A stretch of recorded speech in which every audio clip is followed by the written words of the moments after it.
Mereka ingin memadamkan cahaya Allah. Mereka ingin memadamkan agama Allah. Mereka ingin menghancurkan agama Allah dengan mulut-mulut mereka. Maknanya apa? Dengan fitnahan-fitnahan mereka, dengan ajaran-ajaran sesat mereka. Ya. Mereka akan mengatakan umat Islam itu radikal, umat Islam itu ekstrim, umat Islam itu teroris, umat Islam itu anti kesatuan, anti bineka, anti toleransi. Itulah fitnahan-fitnahan. Mereka katakan umat Islam itu kolot, ketinggalan zaman, ya. Nah, masyarakat muslimin, dengan mulut-mulut mereka akhirnya bisikan-bisikan, rayuan-rayuan mereka ini termakan oleh sebagian kaum muslimin yang akhirnya menjadi orang-orang munafik, orang Islam tetapi benci kepada Islam.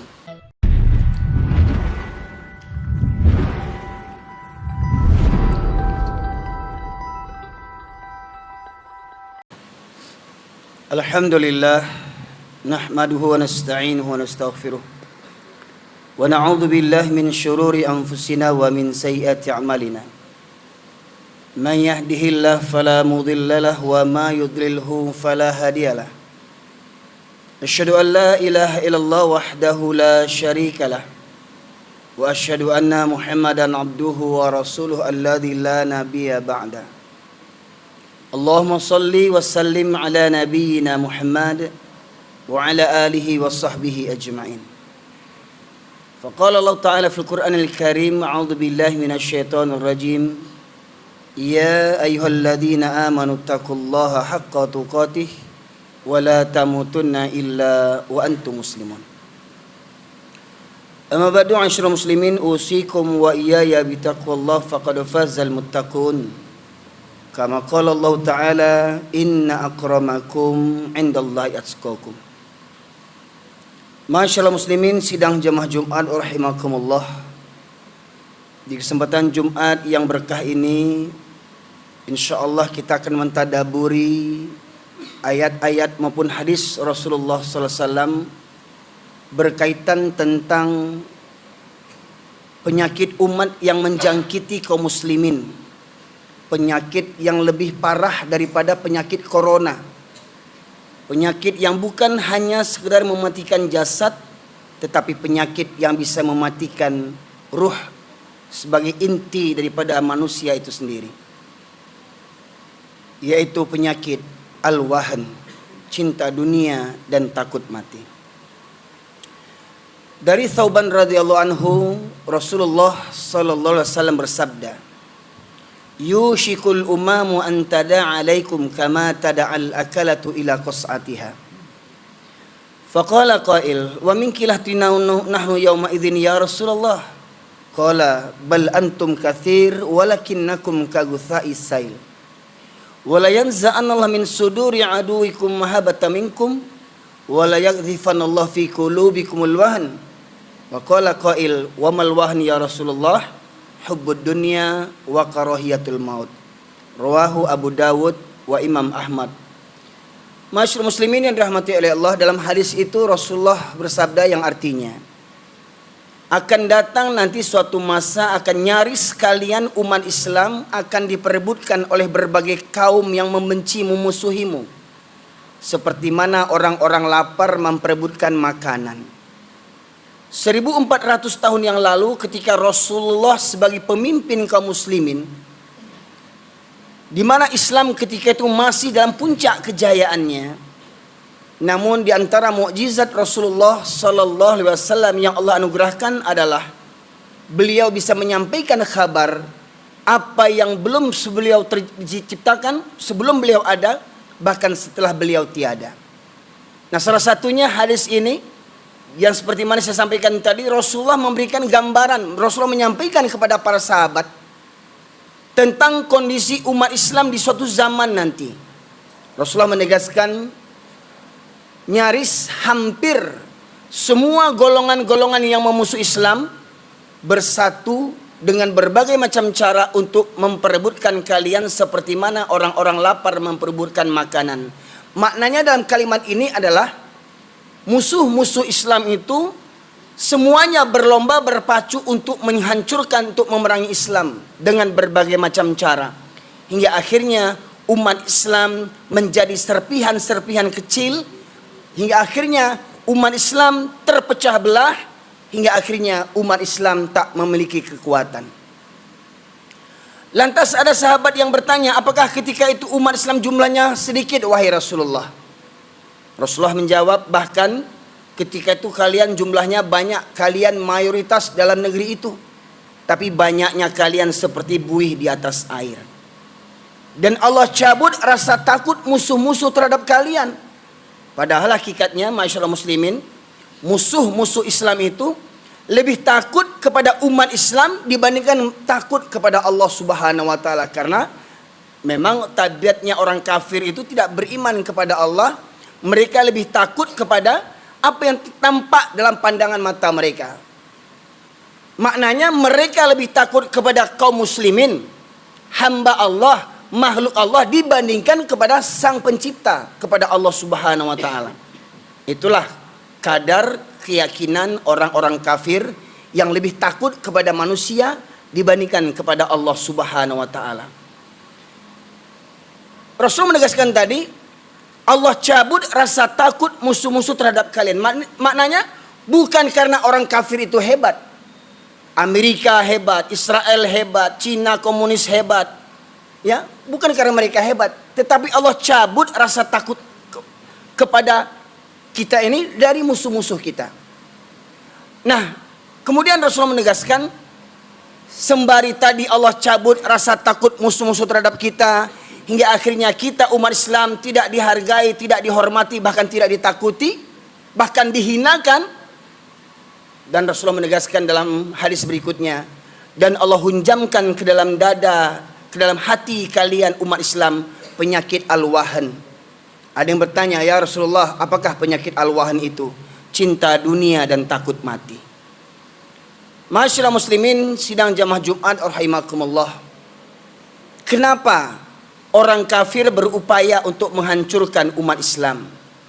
Karena sudah fitrahnya setan bersama tentaranya, Hizbus Syaiton, dari kalangan orang kafir dan munafik.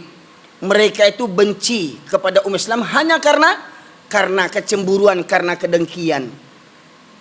Di awal kedengkian itu bermula ketika Nabi Adam alaihissalam diciptakan Allah Subhanahu wa taala, dan Allah perintahkan kepada makhluk surga ketika itu untuk sujud hormat kepada Nabi Adam. Maka semua malaikat sujud tanpa banyak tanya.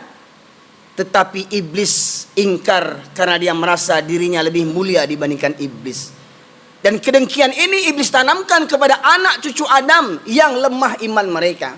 Hingga akhirnya kita sesama anak cucu Adam saling bermusuhan, saling membunuh. Dan itulah misi hidupnya iblis setelah Allah keluarkan dari surganya Allah Subhanahu wa taala. Iblis meminta dipanjangkan umurnya sampai hari kiamat. Masyaallah muslimin sidang jamaah Jumat rahimakumullah. Bila kita berpegang teguh kepada Al-Quran dan Sunnah, maka Allah berikan Al-Quran sebagai petunjuk dan As-Sunnah sebagai penjelasnya. Dalam surat Al-Baqarah, dalam surat At-Taubah, ayat yang ke-31 Allah menegaskan tentang wataknya orang kafir. A'udzubillahi minasyaitonirrajim. Yuridu liyutfi'u nurallah biafwahihim. Mereka ingin memadamkan cahaya Allah. Mereka ingin memadamkan agama Allah. Mereka ingin menghancurkan agama Allah dengan mulut-mulut mereka. Maknanya apa? Dengan fitnahan-fitnahan mereka, dengan ajaran-ajaran sesat mereka. Ya. Mereka akan mengatakan umat Islam itu radikal, umat Islam itu ekstrim, umat Islam itu teroris, umat Islam itu anti kesatuan, anti bineka, anti toleransi. Itulah fitnahan-fitnahan. Mereka katakan umat Islam itu kolot, ketinggalan zaman. Ya. Nah, masyarakat muslimin, dengan mulut-mulut mereka, akhirnya bisikan-bisikan, rayuan-rayuan mereka ini termakan oleh sebagian kaum muslimin yang akhirnya menjadi orang-orang munafik, orang Islam, tetapi benci kepada Islam. Allah juga menegaskan dalam surat Al-Baqarah 120. Walan tarada ankal yahudu walan nasara hatta tattabi'a millatahum. Orang Yahudi dan Nasrani tidak akan pernah rela, tidak akan pernah senang kepada kalian umat Islam sampai kalian mengikuti milah agama atau tata cara hidup mereka. Jadi program mereka bukan hanya sekedar memurtadkan, bukan hanya mengajak kita pindah agama, tetapi bagaimana supaya kita murtad dari agama kita. Dengan cara apa? Dengan cara kita bangga meniru-niru gaya-gaya orang kafir. Contoh, lihat pemuda hari ini, cara gaya rambutnya meniru gaya orang-orang kafir. Ingin seperti artis, ingin seperti bintang film. Dan kebanyakan artis dan bintang film itu semuanya terlahir daripada orang-orang kafir. Kita dengar yang namanya Hollywood, pusat pembuatan film di Eropa. Kita dengar namanya Bollywood, pusat pembuatan film di India. Itu yang sering ditontonkan kepada generasi muda kita, hingga akhirnya banyak generasi muda bercita-cita ingin seperti penampilan para artis, masyiral muslimin. Hingga akhirnya dalam kehidupan kita pun, dalam berumah tangga, banyak orang-orang Islam meniru gaya-gaya orang kafir. Jadi masyiral muslimin, orang kafir Yahudi dan Nasrani, mereka tidak akan pernah rela kepada kita umat Islam sampai kita ini meniru-niru tindak tanduk agama mereka. Contoh, kalau dulu kita mengenal, kita mengetahui orang Nasrani itu sembahyangnya, beribadahnya, kebaktiannya seminggu sekali di hari Ahad saja. Nah ternyata tabiat orang Nasrani ini banyak ditiru oleh orang Islam. Banyak orang-orang Islam, laki-laki muslim yang hanya sholat di hari Jumat saja. Ada orang Islam yang sholatnya seminggu sekali, hari Jumat saja sholatnya. Kalau ditanya kenapa kamu sholat seminggu sekali, daripada nggak ada. Bagaimana mungkin Islam 7 keturunan sampai sekarang nggak ngerti-ngerti. Bahkan anehnya, yang sering meninggalkan sholat ini bergelar sebagai suami, bergelar sebagai ayah. Ada ayah orang, ayah dari anak-anak kaum muslimin, dia menjadi ayah orang, tetapi sholatnya seminggu sekali, masyaallah muslimin. Ini orang Islam yang meniru orang-orang kafir. Ya. Gaya hidup, gaya pakaian, ya. Banyak para pemuda gandrung dengan lagu-lagu, dengan musik-musik, tapi jauh daripada Al-Quran. Bangga meniru gaya orang kafir dengan telinga yang diberi subang yang besar, dengan muka ditato, tetapi kalau berpenampilan ya muslim, pakai baju muslim, wah dikatakan sok alim, sok suci, ya. Masyaallah muslimin yang dirahmati Allah. Nah, kemudian dalam surat Al-Baqarah 217 Allah menegaskan, wala yazaluna yuqatilunakum hatta yarudukum an dinikum istata'u. Mereka orang-orang kafir tidak pernah berhenti memerangi kamu sampai kamu murtad dari agamamu, seandainya mereka sanggup melakukan itu.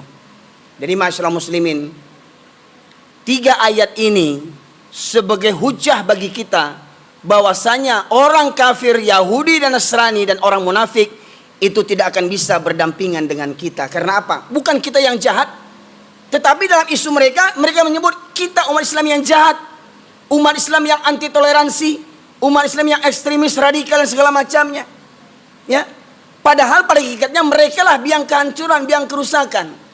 Ya, tadi saya sebutkan dalam surat At-Taubah Allah menegaskan orang kafir berupaya untuk memadamkan agama Allah dengan fitnahan-fitnahan mereka.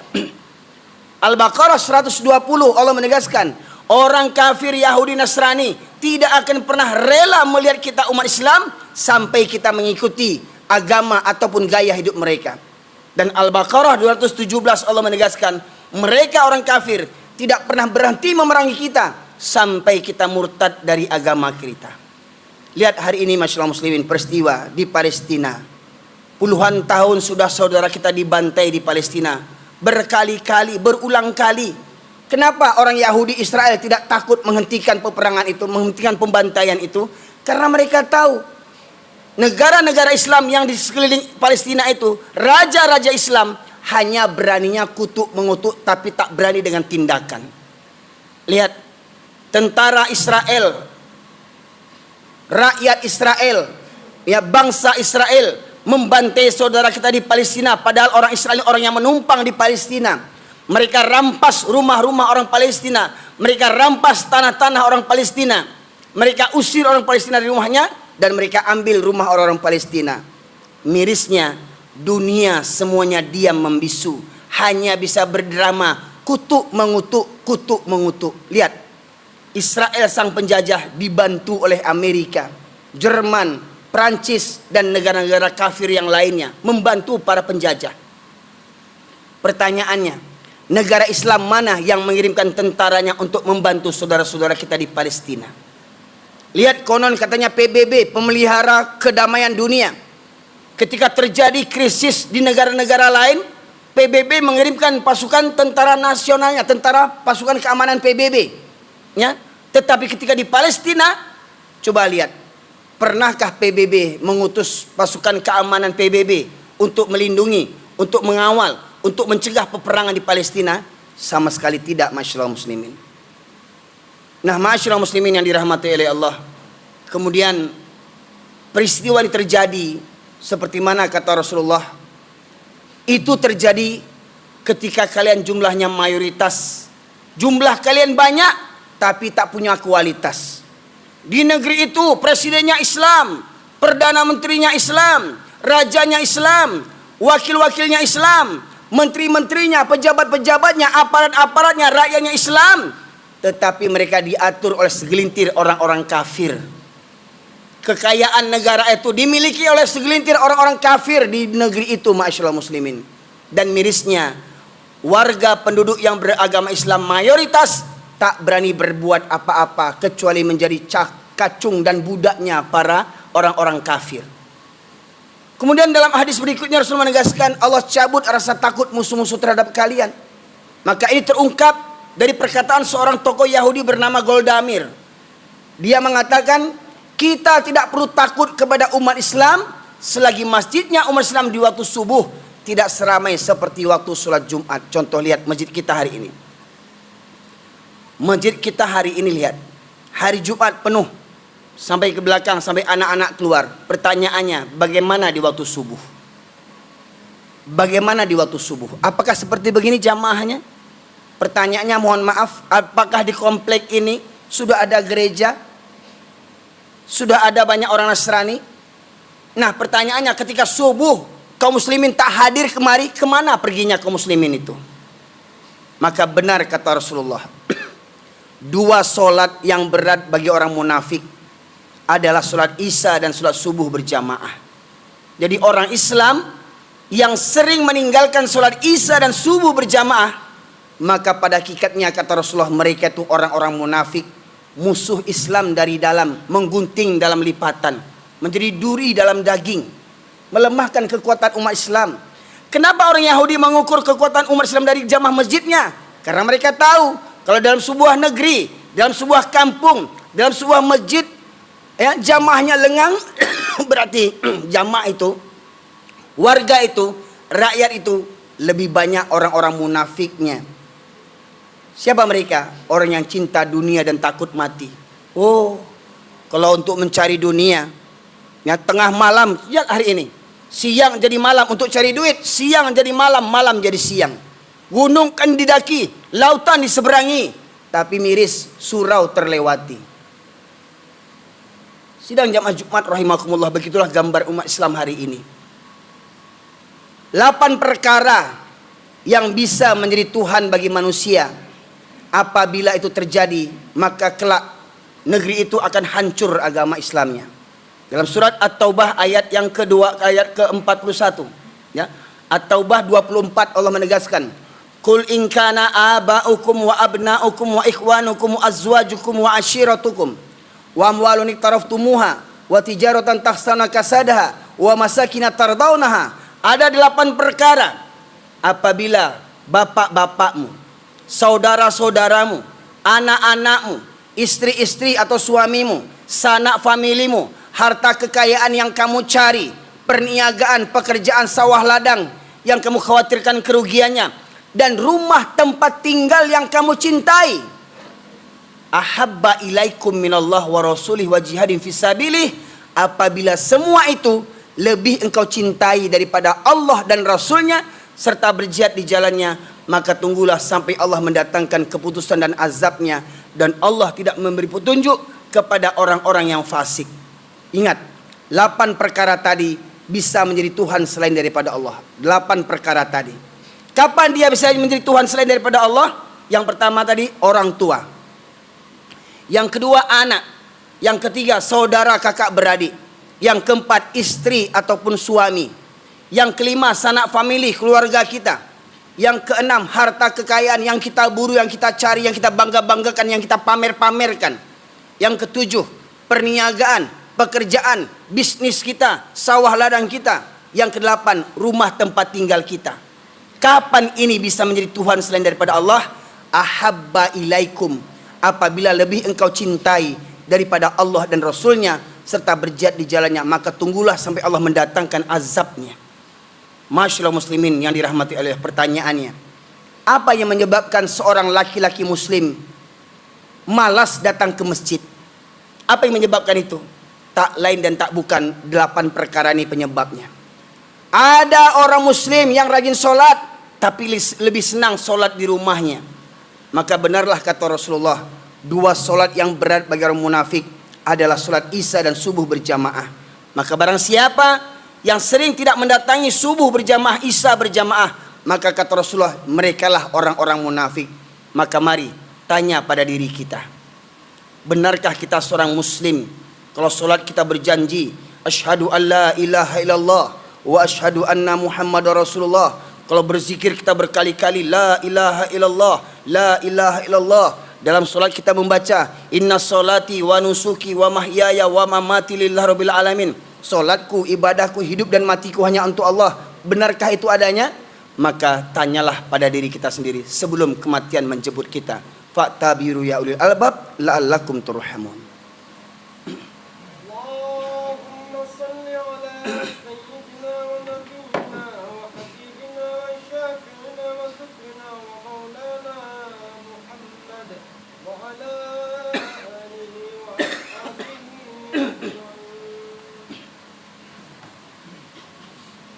Alhamdulillah alladzi khalaqal mauta wal hayata liyabluwakum ayyukum ahsanu amala wa huwal azizul ghafur.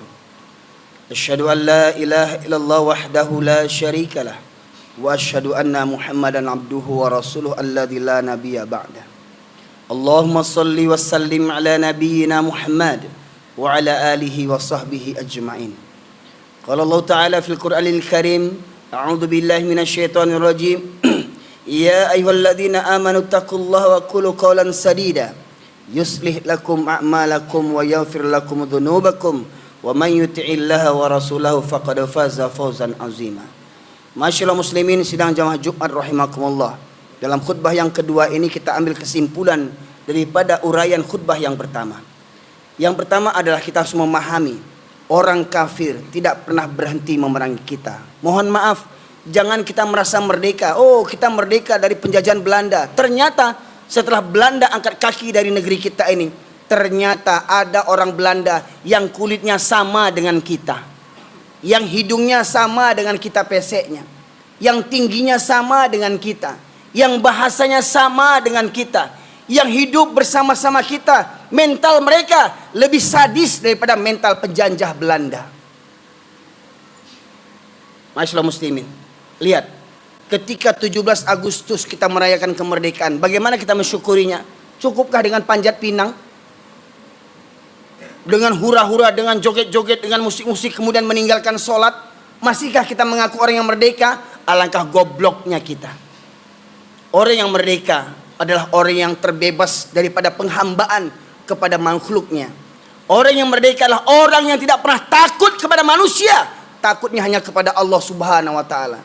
Betapa banyak jenderal-jenderal berpangkat tinggi tetapi takut kepada orang-orang yang menyogoknya dengan harta, pangkat dan jabatan. Masyaallah muslimin, hingga kita lihat banyak negara-negara Islam dikuasai oleh penguasa-penguasa, pemimpin-pemimpin yang zalim.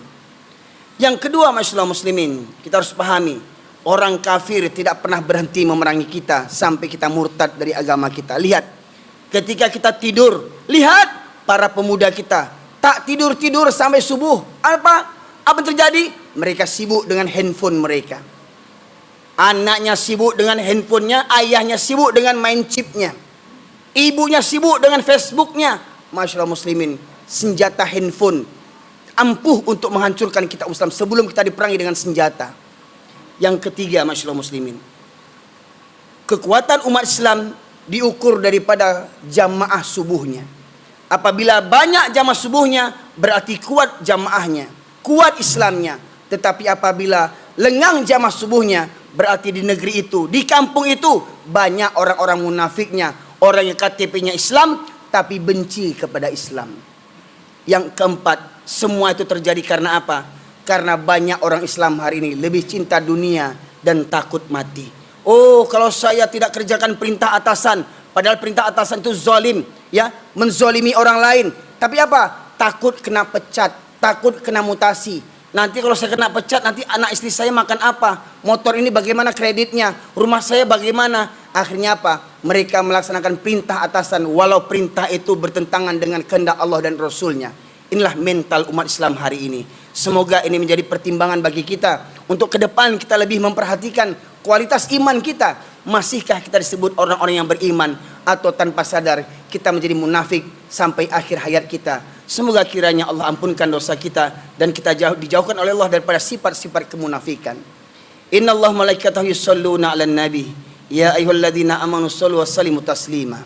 Allahumma fil muslimin wal muslimat wal mu'minina wal mu'minat al ahya'i minhum wal amwat innaka qadiyal hajat. Rabbana zalamna anfusana wa illam taghfir lana wa tarhamna lanakunanna minal khasirin. Rabbana la tuzigh qulubana ba'da idh hadaitana wa hab lana min ladunka rahmah innaka antal wahhab. Allahumma arinal haqqa haqqan warzuqna ittiba'ah wa arinal batila batila warzuqna ijtinabah. Rabbana ighfir lana wa liwalidayna warhamhuma kama rabbayana shaghira. Rabbana hab lana min azwajina wa dhurriyyatina qurrata a'yun waj'alna lil muttaqina imama. Rabbana la tu'akhidhna in nasina aw akhtana. Rabbana wa la tahmil 'alaina isran kama hamaltahu 'alal ladzina min qablina. Rabbana wa la tuhammilna ma la taqata lana bih wa'fu 'anna waghfir lana warhamna anta maulana fansurna 'alal qaumil kafirin. Rabbana atina fid dunya hasanah wa fil akhirati hasanah wa qina adzaban nar. Subhana rabbika rabbil izzati amma yasifun wassalamun alal mursalin walhamdulillahi rabbil alamin. Muqimus shalah.